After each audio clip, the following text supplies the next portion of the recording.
Góðan daginn, hjartanlega velkomin á þennan fyrirlestur seiglu og þrautseigju í ferðaþjónustu sem við höldum í dag saman Ferðamálastofa og Rannsóknarmiðstöð ferðamála. Rétt til að segja ykkur frá aðdragandanum að fyrirlestrinum og samhenginu að þá réðum við hjá Ferðamálastofu Rannsóknarmiðstöðina til þess að taka að sér þetta rannsóknarverkefni sem við settum af stað til 1 árs og snerist að skoða og greina sem best hvaða þættir hefðu áhrif á þrautseigju og seiglu í íslenskri ferðaþjónustu þegar áföll dynja yfir og kannski augljóst hver ástæðan var fyrir því að við settum þetta rannsóknarverkefni af stað. Og að undangenginu auglýsingu og óskum umsóknir frá hæfum aðilum að þá tókum við ákvörðun að ganga til samstarfs við Rannsóknarmiðstöðina og Íris Hrund Halldórsdóttir sem með okkur hérna í dag, hún hefur borið hitann og þungan af þessu verkefni, vinnslu þess þetta ár og rúmlega það sem liðið en hún hefur haft með sér í liði ráðgefandi nefnd sem svona teymi sem að Rannsóknarmiðstöðin setti saman og þannig raun og veru hefur hún haft stuðning og samstarf við þetta teymi til þess að þróa verkið sem best áfram.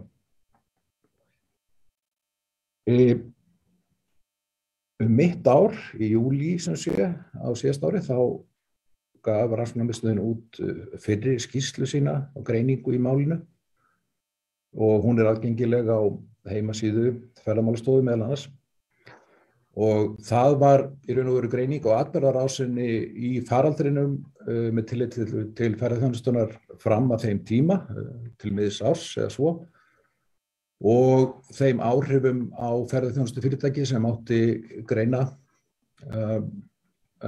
og líka farið inn á stuðningsaðgerðir stjórnvalda eins og þær voru þekktar þá. Seinni helmingur verkefnisins hjá Rannsóknarmiðstöðinni var síðan að fara í eiginlega rannsókn, sem kvalitatíva rannsókn, sem í raun og veru stendur þá fyrir að þau fóru og settu sig beint í samband við bæði ferðaþjónustufyrirtækin í landinu og aðila í stoðkerfigreinarinnar og hittu þau bæði í viðtölum og rýnihópum, stærri hópum og ásamt fleiru. Það sem þau fengu fram í raun og veru upplifun og reynslu og sýn þessa fólks sem stóð greininni næst við þessar erfiðu aðstæður sem við hafa síðustu 2 árin. Og það það sem þessi seinni partur sem Íris komin til að kynna fyrir okkur í dag í fyrirlestrinum sínum. Og síðan eftir hádegið þá munum við birta greiningu skýrslu RMF á þessari rannsókn. Þannig í raun og veru ætlar Íris að ramma þetta inn fyrir okkur með snyrtilegum hætti í tiltölulega stuttum fyrirlestri og síðan geta þeir sem hafa áhuga bara kafað talsvert dýpra og lesið miklu betur til þetta efni í skýrslunni sem við birtum eftir hádegið. Nú, ef menn hafa spurningar sem þeir vilja kasta til hennar Írisar, að þá biðjum við fólk að setja þær fram inn í tjattinu á Facebook, semst í atburðinum, til okkar og við munum þá svara þeim í lokin og fara yfir það sem komið En yfir til þín, Íris.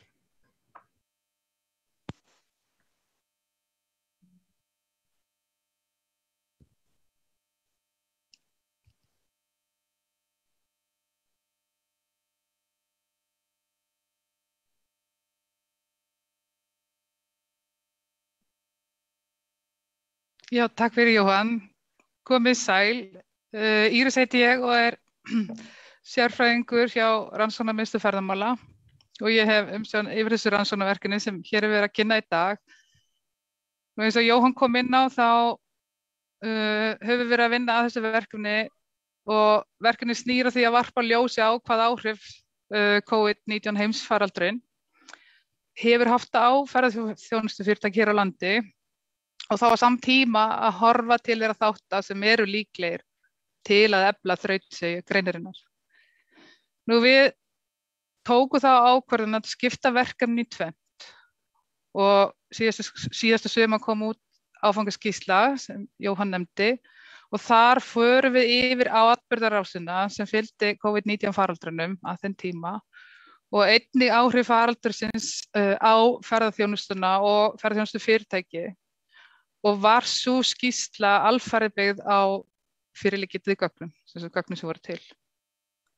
Og hún auðvitað sýndi náttúrulega að COVID-faraldurinn hefur náttúrulega haft mjög mikil áhrif á umfang afkomu ferðaþjónustunnar en ekki síður sýndi hún að samdráttur var þegar hafinn fyrir COVID-faraldurinn og því var ferðaþjónustan í erfiðri stöðu áður en kom að faraldri og því á margan hátt illa í stakk búin til að takast á við niðursveifluna.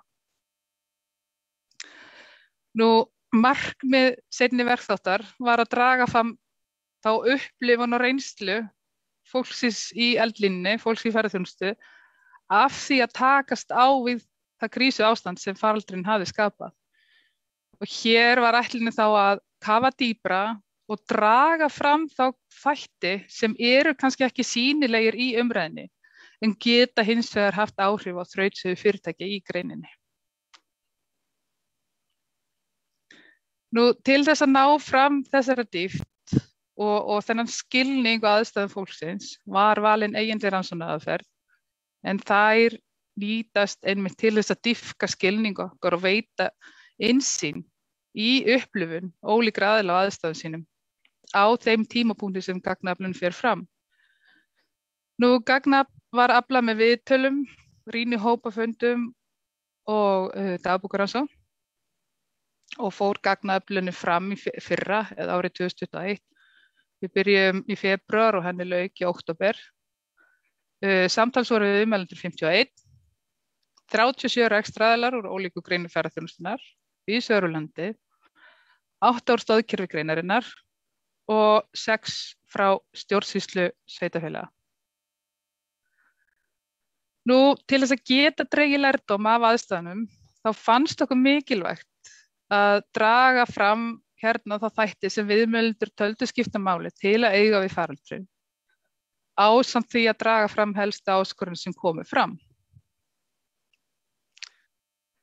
Það voru margir ólíkir þættir sem komu fram sem viðmælendur töldu skipta máli til að ráða við afleiðingar heimsfaraldurs og til að mynda var talað um fjárhagslega stöðu fyrirtækja.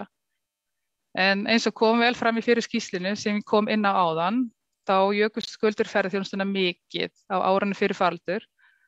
Þannig að hluti fyrirtækja í ferðaþjónustu fór inn í faraldurinn í erfiðri skuldastöðu. Og þetta hefur þessi staða haft áhrif á svigrúm til þess að takast á við afleiðingar faraldursins. Þau fyrirtæki sem voru í erfiðri stöðu hafa því þurft að vera í góðu sambandi við fjármagnseigendur, þurft að semja við á greiðslufresti eða annað, eða bara til að fá nýtt fjármagn til þess að takast á við tekjuleysi. Þannig að töluverð orka og fyrirhöfn hefur farið inn í þann pakka. Annað sem talað var að hafi skipt máli til að eiga við afleiðingar faraldursins voru þættir sem vörðuðu eðli og umfang rekstursins sjálfs. Til að mynda þau fyrirtæki sem byggðu ekki á alla sína starfsemi á þjónustu við erlenda ferðamenn, að þau gátu kannski fremur en önnur þá hliðrað til í rekstrinum og þá lagt áherslu á aðra þætti á meðan lítið var erlenda ferðamenn. Og til að mynda var misjafnt hvernig og hvort fyrirtæki gátu nýtt sér aukna innlenda eftirspurn sem bjargráð og bent var á til að mynda að hjá stærri fyrirtækjum þá var oftar en ekki verið að vísa í stærri fyrirtæki á höfuðborgarsvæðinu eða í kringum Keflavíkurflugvöll. Og þar væri stór fyrirtæki sem starfsemin væri miðuð á miklum fjölda erlendra ferðamanna og kannski í þeim tilfellum hefðu fáir innlendir ferðamenn lítið að segja til að fylla í það gat sem myndast hafði. Einnig eru mörg fyrirtæki í ferðaþjónustu með blandaðan rekstur. Við þekkjum það og kannski augljósasta dæmi sem búskapur og ferðaþjónusta. Og það var talið vera kostur að vera með blandaðan rekstur. Þar segir þá ekki öll ekkin í sömu körfunni. Ef við skoðum hérna þessar tilvitnanir, ef við skoðum fjólubláu tilvitnunina, það dæmi fyrirtæki sem var með blandaðan rekstur, voru þau með tekjur og annarri atvinnugrein og þökkuðu vel fyrir það og töldu að þau hefðu verið í vondum málum ef hann ekki verið blandaður, ef reksturinn hafi ekki verið blandaður. Og seinni tilvitnunum, þessi græna, þar vísað í eiganda 8 ára gamals fyrirtækis sem var þrátt fyrir ágætan aldur, ekki stórt fyrirtæki, þau voru með lítið umfang, þau voru með lítið rekstrarkostnað og þau voru ekki með fasteign og ekki stórar eignir og starfsmenn aðalega verktakar og þarna telur viðmælandinn að það hafi bjargað fyrirtækinu í gegnum ástandi. Og þá getur maður velt fyrir sér hvað þetta að segja okkur. Það að vera með dreifðan rekstur og lítið umfang, það bjargráð sem skiptir máli til að eiga við þau fjölbreyttu sveiflur eða krísur sem að ferðaþjónustunni sækja.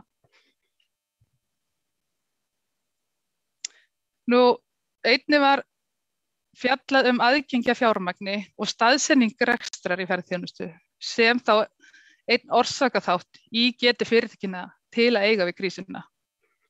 Til að mynda var það nefnt að aðgengi smærri fyrirtækja og þá á því sjónarhorni að fyrirtæki á landsbyggðunum væri þá í langstærstu hluta lítil og stærri fyrirtækinu væri þá suðvesturhorninu, að þá að aðgengi lítilla fyrirtækja fjármagni og fjármagnseigendum væri þá almennt verra en stærri fyrirtækja og því tengt voru uppi áhyggjur hvernig litlu til fyrirtækin myndi ganga að komast á lappirnar aftur þegar ferðaþjónustan færi af stað aftur. Þar sem að mörg fyrirtæki hefðu náttúrulega þurft að selja frá sér mikilvægar eignir. Mikilvægar eignir fyrir reksturinn til að mynda snjósleða, bíla eða önnur tæki. Og mögulegt að þessi fyrirtæki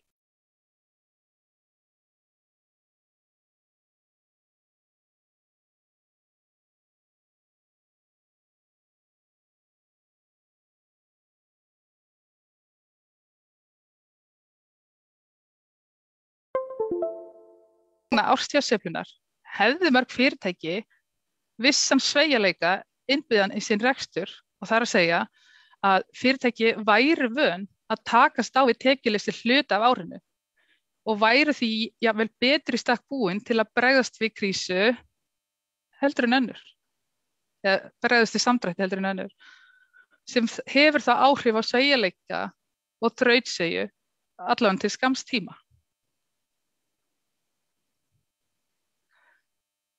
Annað bjargráð sem skipti viðmælendur máli til að komast í gegnum krísuna voru mótvægisaðgerðir ríkisstjórnar og það kom alveg vel fram að þær voru ferðaþjónustunni mikilvægar og það var komið víða fram og það var staðfest af viðmælendur þessara rannsóknar og áréttuðu flestir mikilvæg aðgerðina og voru ekki vafi að þær hefðu komið í veg fyrir gjaldþrot fjölmargra fyrirtækja og þetta alveg jafnt við alla viðmælendur rekstraraðilana sem á staðþjónustuna. En mér langar að lesa henni upp tilvitnunum frá viðmælanda sem var einn af fulltrúum stoðkerfisins og tilvitnun hefst. Aðgerðirnar eru til þess fallnar að fyrirtæki ná einhvers konar smá súrefnismettun inn í reksturinn. Til þess að geta endurræst verðum við að hafa fyrirtæki sem með einhverju lífsmarki. Við getum ekki endurlífgað fyrirtæki sem eru farin í gjaldþrot. Tilvitnun lýkur. Sem sagt, að mótvægisaðgerðirnar hafi verið mikilvæg forsenda fyrir endurreisn ferðaþjónustunnar að faraldri loknum og mikilvægt bjargráð til að halda fyrirtækinu með lífsmarki í gegnum þessa krísu og því tilbúin þegar að endurhæfingunni kom. Og það má geta þess hér að flesti viðmælendur sem ég talaði við höfðu nýtt sér einhver af þeim aðgerðum sem boðið voru, en ekki allir.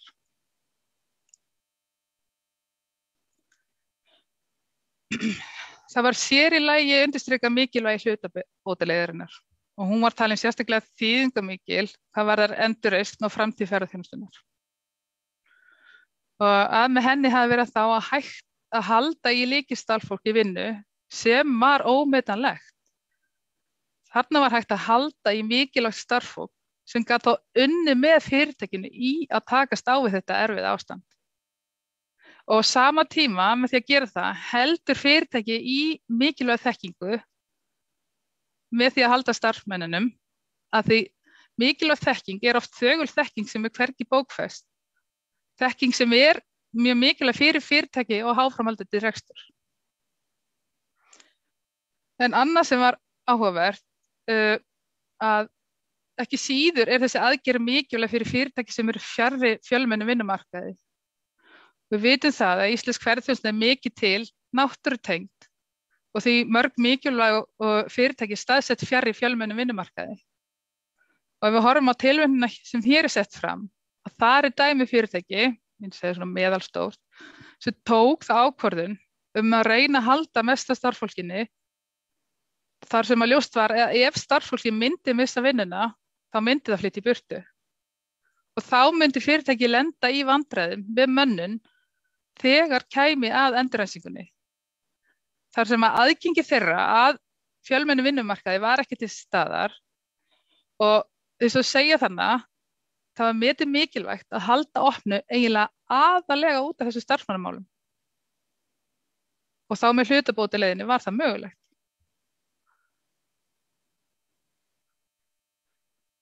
Nú, einnig kom fram gagnrýni á framkvæmd mótvægisaðgerðanna og nokkur óvissa fylgdi mótvægisaðgerðunum fyrir fyrirtækin. Og auðvitað fylgdi þessu öllu almenn óvissa að vita ekki hvort fyrirtækin falli undir og geti sótt þau úrræði sem í boði voru. En einnig voru dæmi þess að aðgerðir voru kynntar af stjórnvöldum en komu síðan ekki til framkvæmda fyrr en löngu síðar. Og svo voru dæmi líka aðgerðir sem voru tímabundnar, þá kannski frá mars til júlí, hvernig sem það og það óvissum hvað tæki við að þeim loknum. Og þessi litlu atriði sem ég að nefna eru kannski ekki svo lítil fyrir einstaklinga sem standa í baráttunni og með allt sitt undir. Þetta að hafa áhrif og djúpstæð áhrif hjá þeim sem stóðu í þessu og það finnst mér endurspeglast vel í þessum orðum og tilvinnin hefst, þessi græna, þessi neðri. Við erum tikka í öll boxin og eigum rétt á styrk en villa í kerfinu að gera okkur lífi leitt, við komin í panik vegna þess að við vorum að treysta þennan styrk tilvinni líkur. Dæmi voru að umsóknarferli var talið vera flókið og of tímafrekt. Að það væri þá of mikill tími sem færi í að skilja þær aðgerðir sem boðið voru. Og einnig færi mikill tími að uppfylla þau skilyrði sem sett voru fyrir stuðninginu. Til markmið þetta má sjá hér tilvitnun í eigandalítis fyrirtækis sem taldi að tímanu sínum væri betur varið í annað. Tilvitnun hefst. Svo hætti ég að spá í hvað ríki var að gera fyrir fyrirtæki því ég féll allstæðarinn á milli og það fór alltaf mikill tíma að setja sig inn í þetta. Þannig ég hætti bara að spá í það. Tilvitnun lýkur. En þetta var einnig tilfinning þeirra sem voru í stoðkerfinu að þetta hafi verið staða margra lítilla fyrirtækja í faraldrinum. Og tilvitnun hefst. Mér finnst þetta vera reynslan, núna undanfarna mánuði, að þetta hluti af vanda lítilla fyrirtækja, því bara þekki ekki nægilega hvað í boði, átta sig ekki á því hvar hægt að sækja sér aðstoð og eru ekki tilbúin til að borga fyrir hana og fara þess vegna verr út á endanum. Tilvitnun lýkur. Og í tengslu þetta þá komu fram áhyggjur hvaða áhrif það hefði á ferðaþjónustunni í heild sinni ef mörg minni fyrirtæki myndu ekki falla undir þær mótvægisaðgerðir sem boðið væri. Og þyrftu þá mögulega að loka í framhaldinu. Að ferðaþjónusta ef það gerðist yrði ferðaþjónusta fátækari ef fjölmörg áhugaverð á lítil fyrirtæki myndu leggja upp laupana. Enn fremur var talað mögulega samkeppnisskekkju sem gæti vegna þessa myndast á milli landsbyggðanna, þar sem lítil ferðaþjónustufyrirtæki eru einkennandi, og svo stór höfuðborgarsvæðisins, af því að stór og stöndu fyrirtæki hefðu, frekar en þau smærri, þau hefðu þá bolmagn til þess að halda í starfsmenn með sérþekkingu, eða þá hefðu fjármagn til að kaupa sér þjónustu til að fara ofan í aðgerðirnar og þá sækja hentugar aðgerðir og finna réttu pappírana, sem þessi minni kannski gátu ekki. Það kom einnig fram gagnrýni á fyrirkomulag einstakra úrræða og má þar bara til að mynda viðmið hluta tekjufalls sem fyrirtækin þurfti að sýna fram í tekjufallsstyrnum og einnig takmarkanir á vinnuskyldu starfsmanna á hlutabótaleiðinni og svo fleiri. En ég ætla ekki að fara nánar yfir það í dag, en það má þá lesa nánar þetta í skýrslunni sem verður birt núna eftir hádegi.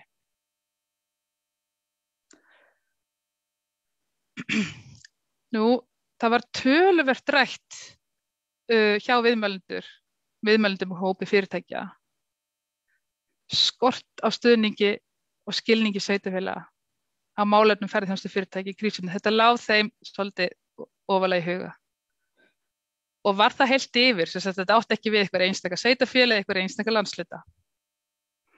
Og þar athugasemdir sem máttu sjá snerust bæði af fjárhagshliðinni, til dæmis að fyrirtæki fengi gjöld lækkuð, en líka bara óskir aukið samtal og sveitarstjórnarfólk sýndi sig og sýndu áhuga og skilning á stöðu greinarinnar í krísunni. Og hér tilvitnun í eiganda fyrirtæki sem undraðist tómlæti og tilvitnun hefst. Ég hugsaði það mjög oft einmitt í þessari krísu. Það kom mér ótrúlega mikið á óvart að svona bæjarfélag, svona bæjaapparat skuli ekki allavega koma og ræða hlutina. Það eins og maður væri einn í þessu, tilvitnun lýkur. Á hinn bóginn þá höfðu viðmælendur ákveðinn skilning á að sveitarfélagin gátu ekki komið til móts, á fjárhagslega til móts en ella. Og skuldastaða margra sveitarfélaga hefði ekki verið góð fyrir faraldur og svo aðrar kerfislegar ástæður, eins og til dæmis reglur jöfnunarsjóðs sveitarfélaga, að það liðkuðu lítið fyrir. Sem og svo staðreynd að sveitarfélagin, nú fór þetta eitthvað,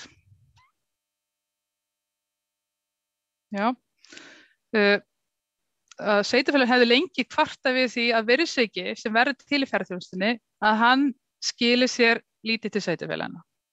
Þannig að þarna máttu sjá svona einhver skilning, samt sem áður. Nú, þegar talað var við fulltrúa úr hópi stjórnsýslu sveitarfélagana, að þá var talað að sveitarfélag hefði farið í fjölbreyttar aðgerðir. En hins vegar benda á að þær hefðu verið þá meira í formi óbein stuðnings. Og því sambandi var þá að tala markaðsaðgerðir eða einhverju innviðauppbygging eða einhver skipulagsmál og fleira. Í stað þess þá að vera með beinan fjárhagslega stuðning. Þannig að ofansögðu þá eru að sjá tvö ólík sjónarhorn þessara hópa og renni það stoðum þá að það hefði vantað upp á virkara samtal milli þessara aðila.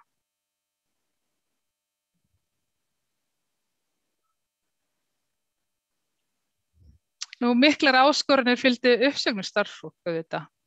Ástandið og aðstæður voru fordæmalausar og því erfitt að gefa starfsfólki sem sagt var einhverja upplýsingar hvort og hvenær uppsagnirnar myndu ganga tilbaka.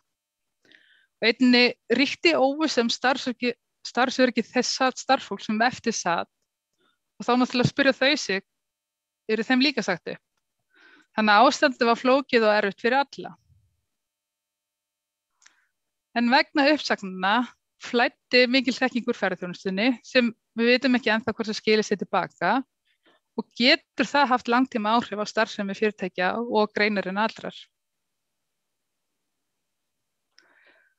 Nú, jafnframt voru áhyggjur af því að orðspor greinarinnar og traust starfsfólk til hennar myndi þverra og ferðaþjónusta myndi ekki lengur vera talin ákjósanleg atvinnugrein vegna krísunnar og þeirra uppsagna sem fylgdu.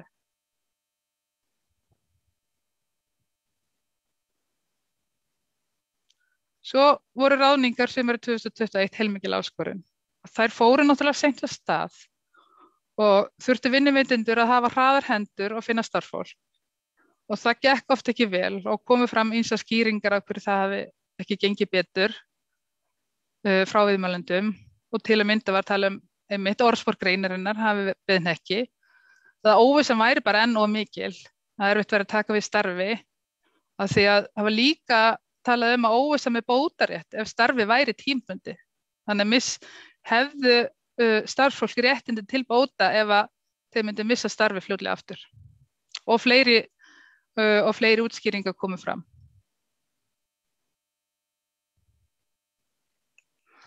Rannsóknir þær hafa sýnt að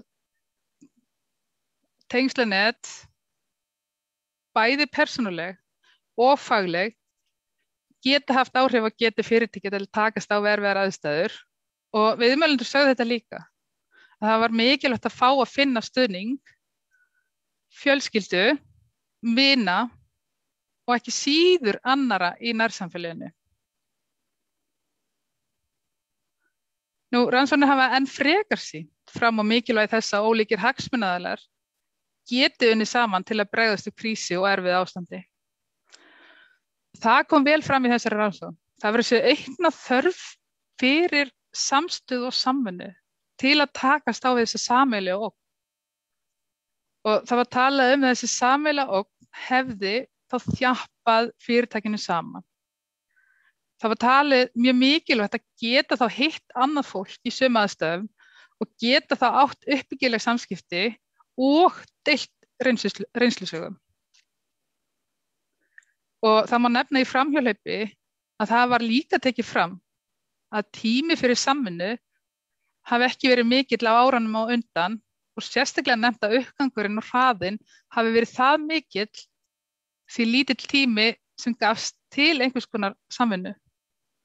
En þarna í þessu ástandi sem var þannig að 2021 var samvinna og samstæða talin vera mikilvæg.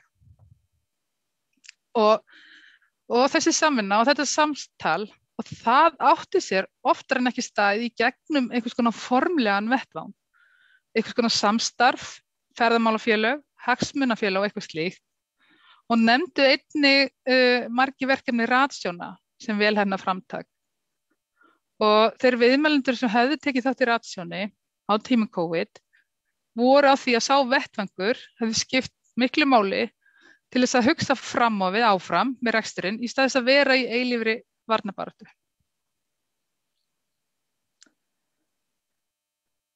Einnig kom fljótlega í ljós þegar ferðaþjónusta fór í ganga aftur sumarið 2021 að nokkuð átak þurfti fyrir marga að endurvekja fyrir viðskiptasambönd innanlands og erlendis. Auðvitað voru uppsagnar í ferðaþjónustu, það út allan heim og höfðu víða áhrif. Og fyrir þeir fyrirtæki sem voru að starta aftur að sömu gömlu nöfnin og andlitin og netfengin, þau voru mörgum tilfellum ekki til staðar innan samstarfsfyrirtækja. Og því þurfti fyrir tími að finna efla ný sambönd og setja nýtt fólk inn í aðstæður og fræða. Og þetta voru líka dæmi þess að samstarfsfyrirtækin var bara einfaldlega að loka.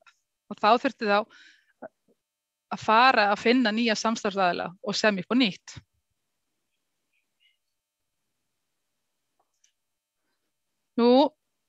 Uppsögnuð, safnuð þreyta og mikið andlegt álag í tengsli við krísuna var endurtekið þema í viðtölunum. Álag sem fylgdi því að halda fyrirtækjum á floti í gegnum þetta tæplega 2 ára óvissutímabil. Og viðmældur komu ítrekað inn á áhrif hinna miklu og stöðugu óvissu sem fylgdi krísunni. Þá bara óvissa með framhaldið, óvissa með framvindu fyrirtækisins síns, óvissa með framvindu ferðaþjónustunnar og margt fleira. Og auðvitað oftar en ekki var fjallað óvissuna í samhengi við síbreytilegar sóttvarnaaðgerðir. Og við þetta bætist álagið og vegna hraðans sem fylgdi endurræsingunni sumarið 2021. Og mér finnst þetta ástand endurspeglast vel í þessari tilvitnun frá viðmælanda úr hópi fyrirtækjanna og hér hefst tilvitnunin. Fyrst fékk maður áfall, svo var eitthvað ringurreið. Þetta var svona mín upplifun. Eiga smá von, fá svo aftur skell, reyna að skipuleggja, aflýsa, þetta upp og niður.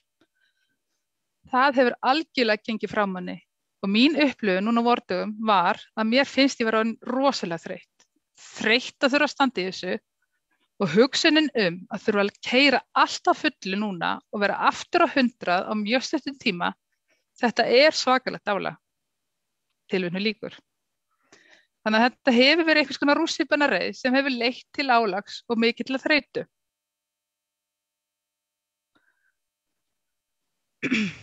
Kallað var eftir því að þetta andlega álag yrði viðurkennt sem hluti af þeirri vegferð sem fyrirtækin hafa þurft að standa í og óska var eftir frekari stuðningi vegna þess. Tilvitnun hefst. Ég held að það sé ekkert stuðningskerfi fyrir rekstraraðila í ferðaþjónustu sem heldur utan um þetta. Ekki bara við, heldur allir sem hafa þurft að ganga í gegnum þetta.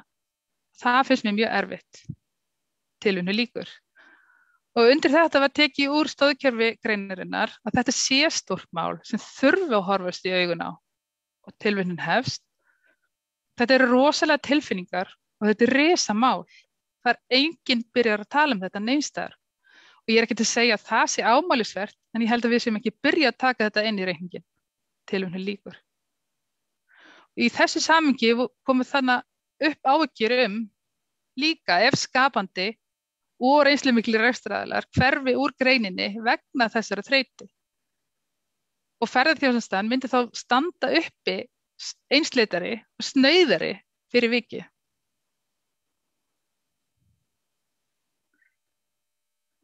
Nú ætla ég að reyna, hvað getum við sagt siglu- og aðlögunarhæfni í ferðaþjónustu? Nú svona að draga saman.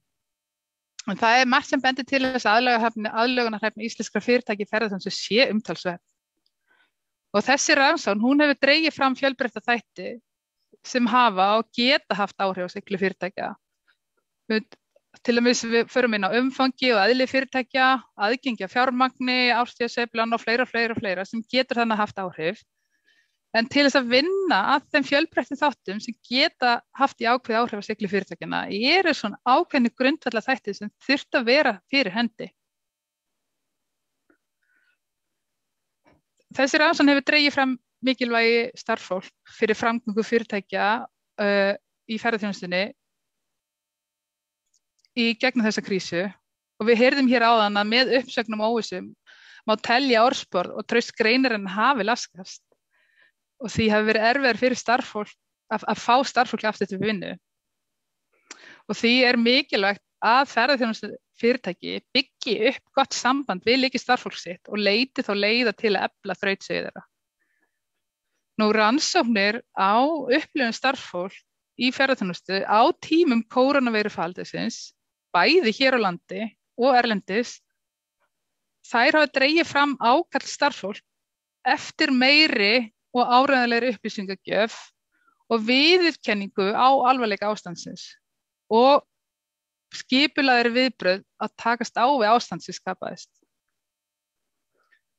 Það sem skiptir einnig máli til þess að efla þrautseigju starffólks að það hafi traust yfirmanna sinna og hafi það vald sem þarf að vera til staðar til að taka ákvarðanir, til að efla getu þá fyrirtækisins til að takast á við erfiða tíma.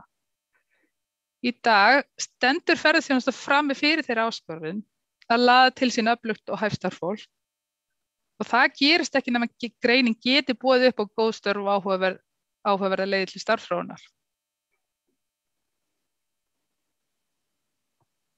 Nú, rannsóknin hún dró einnig fram mikilvægi fjölbreyttra tengsla til að takast á við áskorunir, bæði persónuleg og fagleg, en fjölbreytt tengsl í rannsóknum á sigli í ferðaþjónustu talið vera lykilatriði í þrautseigju fyrirtækjanna í ferðaþjónustu.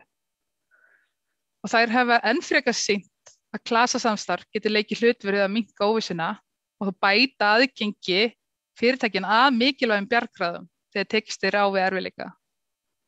Og til að efla þrautseigju fyrirtækjanna því mikilvægt að stjórnendur horfi til þess að efla og byggja upp fjölbreytt og traust viðskiptasambönd sem hægt að leita til og eiga í samtali við í erfiðum aðstæðum. Einnig mikilvægt að stuðla að því að það sé einhvers konar öflugur samráðsvettvangur fyrir fyrirtæki innan greinarinnar, að hann sé til staðar sem þau geti þá leitað í erfiðum aðstæðum, í krísu.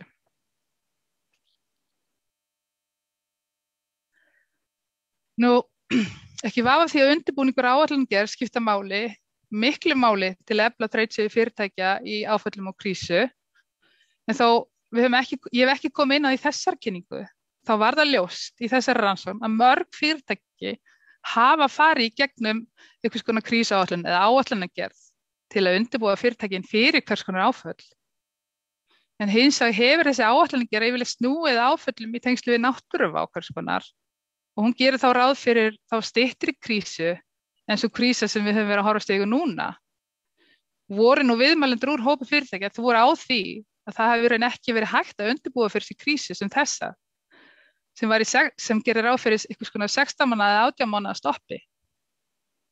En hins vegar vil ég benda á að þrátt fyrir að útiloka sé fyrir fyrirtæki að undirbúa sig fyrir með öll mögulega áföll. Þá felst í slíkri vinnu mikilvægur lærdómur sem þá styrkir bæði starfsstjórnanda og starfsfólk til að takast á við hvers konar áföll. Sveigjanleiki, sköpunarkraftur og frumkvöðlsháttur eru rannsóknum taldir mikilvægir þættir til þess að takast á við óvissu og það mikilvægt að fyrirtæki geti brugðist skjótt við nýjum aðstæðum og verið skapandi viðbragði og verið sveigjanleg. Við sjáum það í þessari rannsókn og má sjá það í skýrslunni að viðbrögð, til að mynda viðbrögð margra fyrirtæki hér á landi í að breyta áherslum frá erlendu ferðamönnum og að hinum innlenda ferðamanni, að þau brugðust við því á skjótum tíma. Og þetta var nú markhópur sem hefur ekki verið inn á radar margra fyrirtækja, en þarna náðu þau að breyta vörunum sínum og þjónustunni og aðlögu markaðsefni á fleira. Þannig að þarna mátti sjá við sem sveigjanleika og aðlögunarhæfni. En við vitum að rekstur fyrirtæki í ferðaþjónustuna, hann felur í sér töluverða óvissu. Og saga ferðaþjónustunnar, hún sýnir að fjölmargir þættir hafa áhrif á rekstrarumhverfi greinarinnar, eldgos, pólitískur órói, gengissveiflur, stríð, árstíðasveiflur og mikið fleira. Og þess vegna mikilvægt að reksturinn feli í sér einhvers konar innbyggða þrautseigju sem gerir þá stjórnendum og starfsmönnum kleift að takast á ýmiss konar áskoranir sem geta haft áhrif á rekstur í greininni.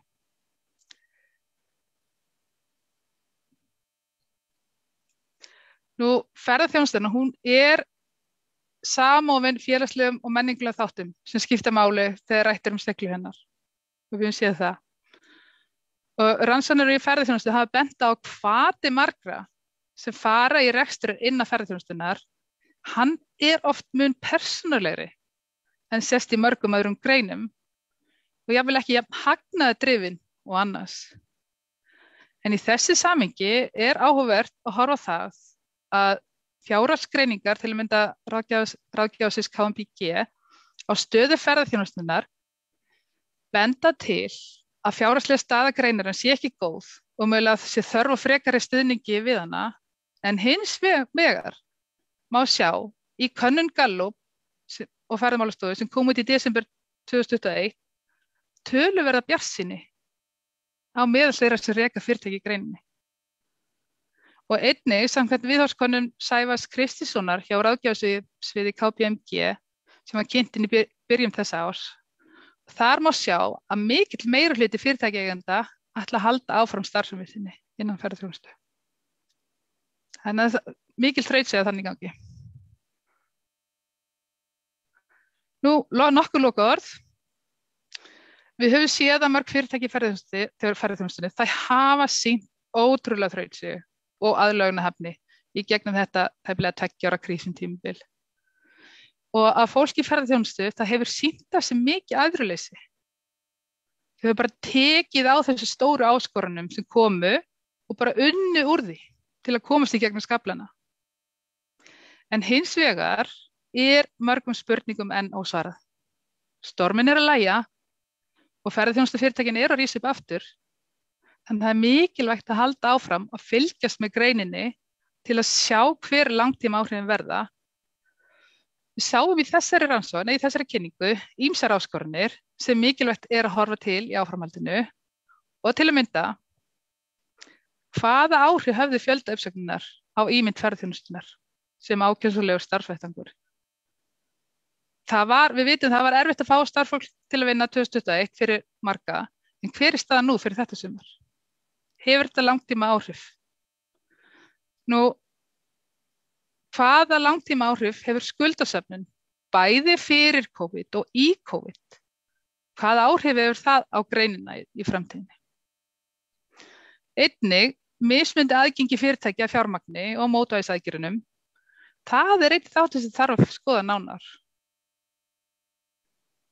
Og enn frekar langtíma þreyta stjórnenda. Eigum við eftir að sjá það að margir reynsluboltar hverfi úr greininni vegna langtíma álags ef við horfum til lengri tíma. Svo lokum langar mér bara að þakka öllum sem veittu upplýsingar og aðstöðu við gerð þessara rannsóknar og sérstaklega viðmælendum þakka ég sérstaklega fyrir góðar undirtektir og ég þakka fyrir mig.